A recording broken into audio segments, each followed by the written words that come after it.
Bonjour à tous et bienvenue pour un nouveau numéro du C'est mercredi, que lisez-vous? Soit dit en passant, je pense que j'aurais pu l'appeler avec tous les autres noms de la semaine, ça aurait mieux marché que C'est mercredi, que lisez-vous, mais bon. Voilà, un petit peu de retard comme d'habitude, la dernière vidéo remonte à 2 semaines, si je ne dis pas de bêtises, puisque c'était un samedi, et pas un mercredi du tout, la dernière fois que j'ai tourné. Donc voilà, aujourd'hui nous sommes vendredi. Mais c'est parti pour un nouveau numéro du C'est mercredi, que lisez-vous? Alors la dernière fois j'étais en train de lire Je vous écris d'Irlande de Bernard Bérou, livre que je dois chroniquer depuis plusieurs jours sur le blog et en fait à chaque fois je repousse alors que j'ai en fait toute la trame de ma chronique sur un papier en brouillon, mais j'ai pas encore eu le temps et le courage de la rédiger pour la mettre sur le blog. Mais promis, je fais ça juste après avoir tourné cette vidéo. Alors, je vous écris d'Irlande. C'est donc un abécédaire, je vous l'avais déjà présenté la dernière fois. Un abécédaire qui parle d'Irlande, évidemment. Donc cette lecture m'a beaucoup plu, elle me plaisait déjà la dernière fois alors que j'en étais à peu près à la moitié. Et la seconde partie m'a tout autant plu que la première. Ce que je retiens vraiment de cette lecture, c'est que l'auteur est un passionné de l'Irlande. C'est un grand baroudeur, il a beaucoup voyagé, mais il s'est pas contenté d'aller visiter les lieux très touristiques de l'Irlande. Il est allé au cœur des choses, au cœur du pays, et il nous présente beaucoup d'anecdotes, beaucoup de choses, beaucoup de personnes qu'il a rencontrées. Et donc ce qui est intéressant dans cet abécédaire, c'est que justement, on n'a pas les lieux communs concernant l'Irlande, à part peut-être des entrées comme pluie ou ce genre de choses, mais sinon, l'auteur nous présente des côtés de l'Irlande qu'on ne soupçonnait pas, ou alors, au contraire, cette Irlande très sauvage qu'on imagine en pensant au pays et qui est encore présente, et l'auteur nous présente ça. Voilà, j'ai pas grand chose de plus à vous dire, sinon ça m'a beaucoup plu et que le seul défaut de cet abécédaire, je l'avais déjà dit la dernière fois, c'est qu'il manque une carte. Et je trouve que c'est vraiment dommage parce que l'auteur nous parle vraiment de petits villages, de petits coins paumés et on n'a pas de carte à portée de main et donc c'est difficile de visualiser ce dont parle l'auteur. Voilà, mais c'est dommage, mais bon, c'est qu'un détail, mais c'est vrai que ça pourrait être sympa de mettre une carte s'il y a une réédition un jour. Ensuite, j'ai lu le premier tome de Paralone de Dee Schulman. Alors, c'est donc un premier tome, une saga, je sais pas combien il y aura de tomes en tout, mais c'est parti pour plusieurs. Ce qui me semblait intéressant dans ce livre, c'est qu'il a un petit côté historique, puisque pour vous raconter un petit peu l'histoire, on suit 2 personnages. On suit Eva, qui est élève en 2012, qui a des petelle problèmes pour communiquer avec les autres, se faire des amis, puisqu'en fait Eva est surdouée, et donc elle est un petit peu à part, c'est un petit peu la bête de foire. Donc elle se fait virer de plusieurs établissements, et enfin elle arrive là dans un nouveau lycée privé, avec des personnes qui sont comme elle, qui sont un petit peu surdouées, et elle commence une nouvelle année scolaire dans cet établissement. Donc en fait, tout ce qui concerne Eva concerne cette arrivée dans ce lycée, sa rencontre avec ses nouveaux camarades, ses nouvelles amitiés, bref, c'est très adolescent. Ça m'a fait penser un petit peu à Night School, de ce point de vue-là. Voilà ce que je peux dire sur Eva. Et alors les autres chapitres sont dédiés à un autre personnage qui lui vit en 152 après Jésus-Christ, donc pendant le Haut Empire romain, si je dis pas de bêtises, et j'avais fait des recherches sur internet, puisque je connais pas par cœur le règne des empereurs à Rome, c'est pendant les Antonins, voilà. Donc ce jeune homme qu'on suit s'appelle Sétos Léontis et c'est un gladiateur. Et en tout cas la 4e de couverture nous l'annonce, ces 2 personnages qui vivent à des époques complètement différentes sont liés. Mais ce que je trouve assez dommage, c'est que tout ce que nous annonce la 4e de couverture n'apparaît dans le livre que très très très tardivement.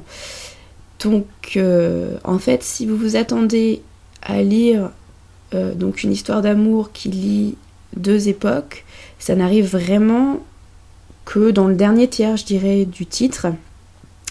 Et pendant les 2 premiers tiers, les personnages sont vraiment séparés. Donc Sétos Léontis, dit Seth, lui donc vit en 152 après Jésus-Christ, et Eva qui elle vit en 2012. Voilà. Alors, est-ce que j'ai aimé? Oui, j'ai apprécié le côté fantastique, même plutôt science-fiction, on pourrait dire, puisque on le voit assez tardivement, mais en fait Paralone, c'est un... Enfin, je vous en dis pas beaucoup, hein, pour pas vous spoiler, mais c'est un concept particulier qu'on découvre au fil de la lecture. Et donc ce concept-là est plutôt sympa et plutôt bien trouvé. C'est un côté assez science-fiction. Par contre, ce qui m'a gêné dans ce livre, c'est comme d'habitude avec la littérature young adulte, c'est la romance entre les 2 personnages. Romance sans profondeur, comme d'habitude avec les livres jeunesse, j'ai l'impression, c'est ce qui me gêne souvent. Oui, voilà, j'ai pas cru une seconde à l'histoire d'amour entre Eva et Seth, qui arrive très tardivement. Et c'est vrai que je trouve que c'est vendeur de mettre qu'il y a une histoire d'amour, mais c'est pas franchement ce que je retiens de ma lecture et c'est pas ce qui est le plus intéressant à mon goût. Voilà. Un premier tome donc assez sympa, avec des bases SF qui sont intéressantes et qui j'espère seront encore plus développées dans la suite, puisque si j'ai un truc à retenir de cette lecture, c'est bien ce côté SF. Voilà. Ensuite, j'ai lu Brida de Paolo Coelho. Alors Brida, on me l'avait conseillé, puisque Brida, c'est une héroïne irlandaise qui découvre la magie en Irlande. Donc, magie, Irlande, c'est 2 mots, 2 termes qui me parlaient beaucoup. Et j'avais très hâte de lire ce livre. Et en fait, je suis très déçue. Déjà parce que de l'Irlande, on voit pas grand-chose. À part 2 ou 3 références à Dublin, et encore, on aurait pu appeler la ville Paris, New York, ça aurait pas changé grand-chose. Et 2 ou 3 paysages de forêts, de falaises. Mais bon, rien vraiment de typique, et je regrette l'absence de l'Irlande. Ensuite, je m'attendais, en étant en Irlande et en ayant vu le mot Wicca en feuilletant le livre, à avoir une approche de la magie dans le sens ancienne tradition, donc vraiment Wicca. Et si ça avait été le cas, ça m'aurait intéressé. Mais là, Paolo Coelho a une approche de la magie assez particulière qui me parle pas franchement. C'est ce que je mettais l'autre fois sur Facebook, je trouve que c'est trop christique entre guillemets, pardon. Et ça me parle pas vraiment. En plus de ça, je me suis jamais attachée à cette héroïne qui a 21 ans et qui du jour au lendemain, paf, a envie d'apprendre la magie. Donc va voir un maître magicien dans une forêt irlandaise, dans un petit village. Et donc cette histoire, c'est son apprentissage pendant 1 an. Elle rencontre donc ce magicien, ce maître, et elle va rencontrer une autre femme qui s'appelle Wicca, et c'est ce terme-là que j'avais vu en feuilletant, alors qui n'est pas du tout utilisé comme le nom Wicca qu'on peut utiliser, le nom commun, mais comme un nom propre, puisque c'est le surnom en tout cas de cette magicienne qui va être la maîtresse de Brida, qui va lui apprendre des choses. Donc voilà, on suit la quête, l'initiation de Brida pendant 1 an, qui découvre un petit peu ce qui l'entoure, et puis ce qu'elle est au fond d'elle. Mais je me suis pas attachée à elle, ça n'a pas du tout marché. Je me suis pas non plus attachée aux personnages secondaires. J'ai pas accroché à la vision de Paolo Coelho en ce qui concerne la magie. C'est pas mal écrit, ça se lit plutôt bien, c'est assez poétique, mais franchement pas transcendant, et je suis assez déçue parce que vraiment je m'attendais à quelque chose de plus proche de ce que je peux attendre d'un livre qui parle de magie en Irlande. Voilà. Donc malheureusement une déception, et je suis pas sûre de vraiment le conseiller. Ensuite, j'ai lu le nouveau titre de Mathieu Guibé qui est sorti il y a quelques semaines. Alors là par contre, alors je sais pas si c'est parce que avant j'avais lu un truc qui m'a déçue, mais je suis ressortie de cette lecture en me disant waouh, ça franchement c'est une belle histoire, et c'est une belle histoire d'amour, contrairement à Paralone que j'avais lu quelques jours avant. Donc pour la petite histoire, on suit un vampire. En fait c'est son journal, puisque on suit ses aventures, enfin je veux dire c'est rédigé du point de vue interne, on suit sa vie à travers ses yeux, à part quelques tout petits passages qui donnent la parole à d'autres personnages, mais sinon c'est lui qui est le narrateur principal, le vampire donc, qui après des dizaines d'années à être un vrai vampire, rencontre une humaine au 19e siècle en Angleterre. Une humaine, voilà, et c'est une grande histoire d'amour qui commence. Et on pourrait croire que l'histoire va raconter comment ces deux-là se sont rencontrés, se sont plu, et comment leur relation s'est construite. Alors oui, on a ça dans la première partie, mais je vous raconte pas ce qui se passe, mais il y a un événement assez grave, assez noir qui survient et qui change la donne. Et si la première partie est assez on va dire je sais pas comment dire ça, gay. Bon, c'est pas gay, comme c'est pas non plus gay puisque on a affaire à un vampire, donc c'est pas les petites fleurs, les oiseaux chantent et tout, mais bon, la première partie est assez joyeuse, on va dire.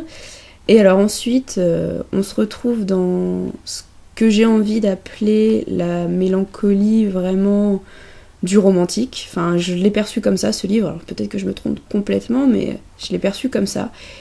Et c'est vrai qu'il faut avoir, je pense, une certaine sensibilité pour apprécier cette histoire et cette mélancolie très romantique. Mais personnellement, c'est un genre, une sensibilité que j'ai et que j'apprécie beaucoup. Et donc cette histoire d'amour qui traverse les siècles, qui traverse les épreuves, ça m'a vraiment beaucoup touchée, et je trouve que c'est très intense, et je suis sortie de cette lecture en me disant waouh, ça vraiment c'est une super belle histoire. Alors je vous cache pas que on sort pas forcément avec le sourire aux lèvres, ça il faut pas lire cette histoire pour vous remonter le moral, mais par contre je trouve que les messages qu'il y a derrière, et oui, cette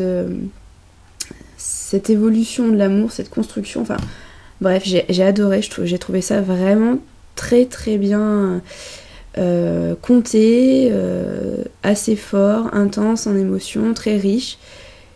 Bref, super bien. Je trouve que Mathieu Guibé a vraiment une super jolie plume. Tout ce qui se passe au 19e siècle en Angleterre, il a su vraiment rendre ça vivant, oui, on peut dire ça. Enfin bref, ça, vraiment je vous le conseille. C'est une petite perle. Bon, je me répète, mais je pense que c'est vrai, il faut avoir une sensibilité assez particulière pour apprécier le titre. Mais si les histoires de vampires et les histoires gothiques sont des histoires qui vous touchent, qui vous parlent, franchement, allez-y, ça vaut le coup. Voilà. Et pour ceux qui sont à Lyon ou aux alentours, le festival Les Oniriques a commencé aujourd'hui, et les éditions du Chat Noir, dont Mathieu Guibé, sont sur place, c'est à mes yeux, et donc ça a commencé aujourd'hui et c'est jusqu'à dimanche. Désolée, j'ai la voix qui se fatigue de plus en plus. Donc voilà, si vous avez envie d'aller rencontrer Mathieu Guibé, d'aller acheter son dernier livre et de discuter avec lui, c'est l'occasion et franchement je vous le conseille. Voilà. Ensuite, pour continuer dans la même édition, Le Chat Noir, j'ai terminé il y a quelques minutes à peine L'Aube de la guerrière de Vanessa Terral. Alors, j'ai détesté, c'était horrible franchement, je l'ai lu en 2 jours, catastrophe. Non, vous vous doutez bien qu'en le lisant en 2 jours, c'est que ça m'a plu. Franchement, depuis le début, je sais plus combien j'ai lu de titres du Chat Noir, mais pour le moment, j'ai l'impression que c'est un peu carton plein. C'est une réussite. J'ai lu Fille des 4 de Cécile Guillot, donc Saison païenne, l'anthologie. J'ai lu le premier tome des Larmes rouges de Georgia Caldera, le dernier titre de Mathieu Guibé, et maintenant celui-ci. Et franchement, j'ai été déçue par aucun d'entre eux. Donc si vous ne connaissez pas encore la maison d'édition, vous pouvez y aller. J'ai encore le premier tome des damnés de Dana, de Ambre Dubois, qui est dans ma palle, et je pense qu'il va sortir vite, parce que s'il est de la même qualité que tous les autres livres que j'ai lus du Chat Noir, franchement, ça donne envie de s'y mettre. Alors, pour revenir à L'Aube de la guerrière, qui, vous le comprenez, m'a vraiment plu, hein, je plaisantais. Pour revenir à ce titre-là, on est en fait dans un titre qu'on pourrait qualifier de bitlit, mais pas la bitlit que je n'aime pas. Pas Anita Blake, par exemple, que je ne supporte pas, mais dans quelque chose déjà qui ne met pas en avant des vampires et des loups-garous, mais des anges et des démons. On pourrait croire au début qu'on va voir s'affronter un petit peu les 2 clans, donc les démons avec les enfers et les anges au paradis.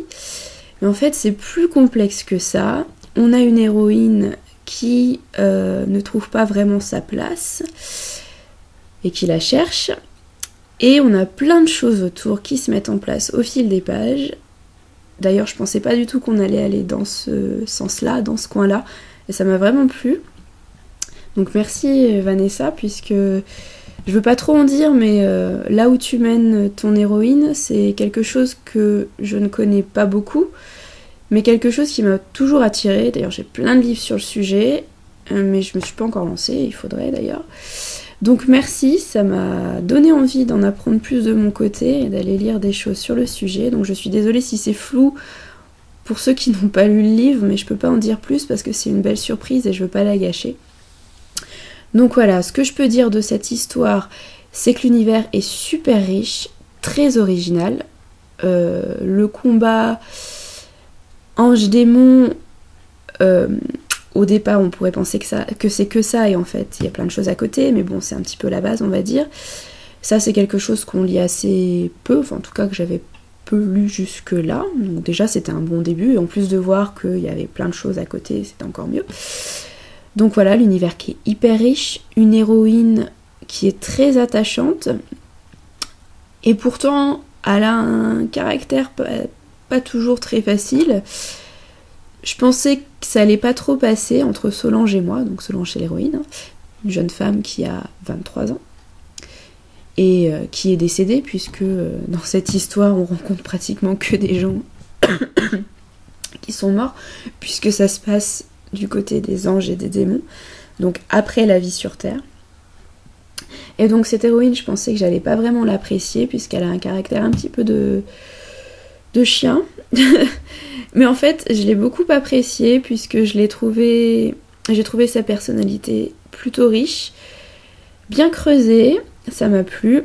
De même pour les personnages secondaires, qui, notamment ce duo de choc, qui m'a beaucoup plu, puisque justement on reste pas en surface. Vanessa va un petit peu au fond des choses, et ce duo, ces deux, j'ai envie de dire personnes, mais ce sont pas des personnes, mais je veux pas trop en dire, ont un passé, vraiment des choses à nous offrir, donc ça m'a beaucoup plu.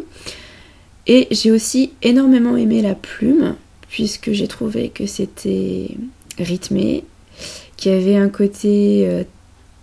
que l'humour était très présent, donc c'est assez amusant.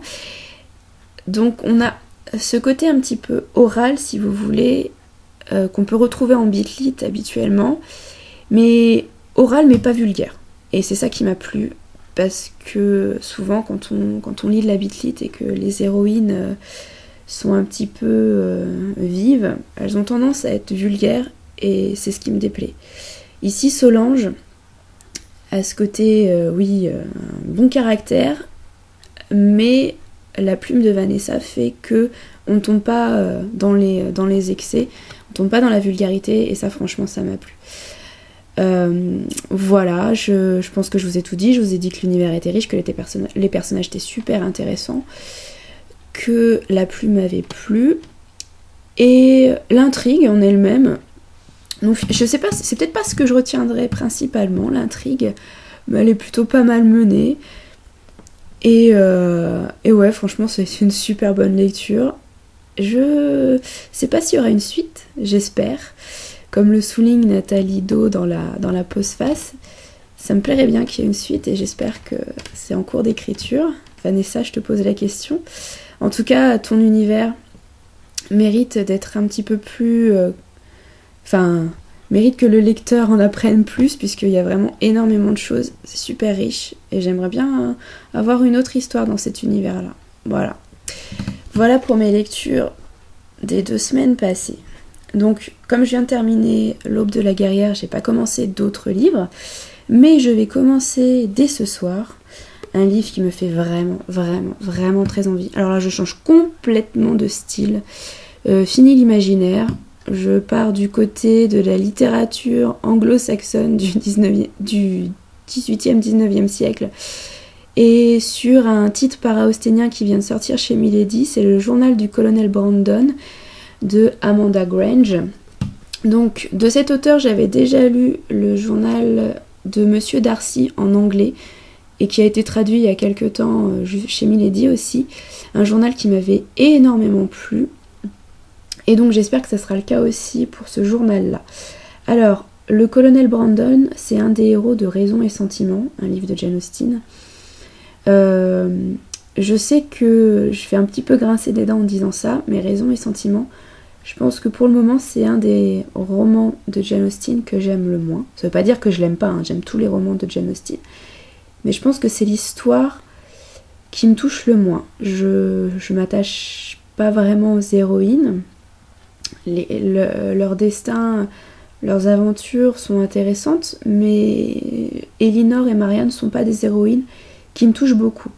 Par contre, le colonel Brandon est un personnage masculin, un héros austénien que j'aime beaucoup, et donc ça me fait très plaisir de pouvoir découvrir ce journal. Je vous en parle plus la prochaine fois, puisque je pense qu'il va être très très vite lu. Il n'est pas très très long, hein. Il fait un peu moins de 400 pages. Ouais, un tout petit peu moins de 381 pages. Voilà, c'est en poche, ce qui va se lire très très vite, je vous en parle rapidement. Et le deuxième livre, pardon, que je voulais vous présenter et que je vais lire très bientôt, c'est Âme de verre de Anthelme Hochkorn. Donc je lis le journal du colonel Brandon et j'entame celui-ci ensuite. Donc c'est un énorme pavé, j'espère que ça va me plaire. Je retourne en imaginaire. Anthelme Hochkorn, je vous l'ai déjà dit dans d'autres vidéos, c'est un auteur qui m'intrigue énormément, que j'ai très envie de lire. J'ai aussi La Tour des Illusions dans ma palle, et si ce titre-là me plaît, je lirai cet autre titre très très rapidement. Voilà, je vous en parle la prochaine fois, je pense. Je vous présente rien d'autre, puisque j'aime bien vous laisser la surprise, comme ça, c'est plutôt bien. Je vais m'arrêter là parce que j'ai vraiment très très mal à la gorge, et mes poumons me font très très mal. Je vais me faire une petite dose de Ventoline juste après. Je vous souhaite un très bon week-end. Si vous êtes dans les alentours de Lyon, n'hésitez pas à aller faire un tour aux Oniriques. Moi j'y serai demain. Peut-être en fin de matinée, peut-être plus certainement en début d'après-midi. Dans tous les cas, j'y serai demain. Donc si jamais vous y allez, n'hésitez pas à me le dire. Comme ça, on pourra peut-être se faire un petit coucou, aller se boire un café. Pourquoi pas, si je peux parler, j'espère. Voilà, je vous souhaite un bon week-end, puisqu'on n'est que vendredi. Un bon week-end, de bonnes lectures, et à la prochaine fois avec toute ma voix, j'espère.